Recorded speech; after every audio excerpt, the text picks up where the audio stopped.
Welcome to our special presentation, 50 Timeless Bob Uecker Quotes.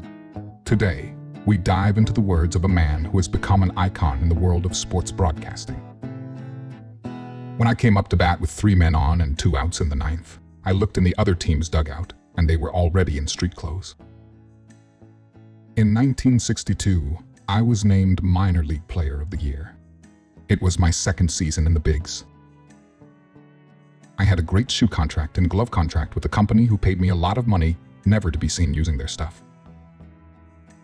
I hit a grand slam off Ron Herbel, and when his manager Herman Franks came out to get him, he was bringing Herbel's suitcase. You know, I was once named Minor League Player of the Year. Unfortunately, I'd been in the majors for 2 years at the time. We were on for 6 years. We were in syndication for a while. It had its run. I still see the people from Mr. Belvedere too. We stay in touch. Not bragging by any means, but I could have done a lot of other stuff as far as working in films go and working in television. I had chances to do that stuff, but I like baseball. I really do. I spent 3 of the best years of my life in tender grade.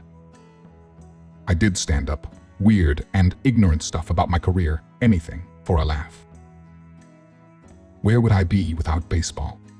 Who am I without baseball?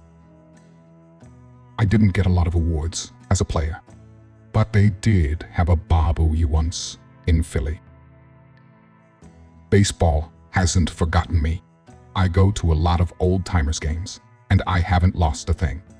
I sit in the bullpen and let people throw things at me, just like old times.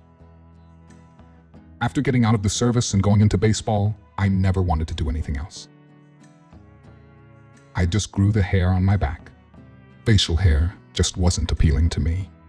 I liked it on my back though.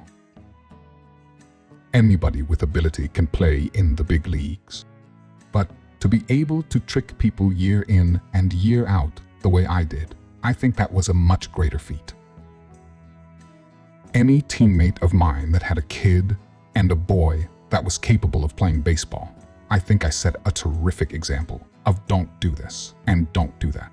And that's one of the things that I'm most proud of. I had been playing for a while, and I asked Louisville Slugger to send me a dozen flame-treated bats. But when I got it, I realized they had sent me a box of ashes. You throw batting practice, you warm up pitchers, you sit and cheer. You do whatever you have to do to stay on the team. I make fun of situations and try and find the humor in things, but it's never at the expense of the other guy.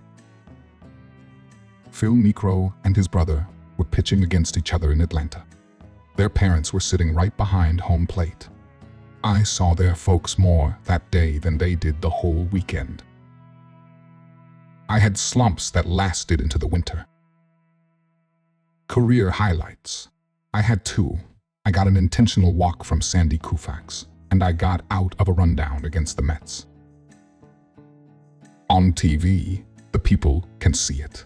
On radio, you've got to create it. How do you catch a knuckleball? You wait until it stops rolling, then go pick it up.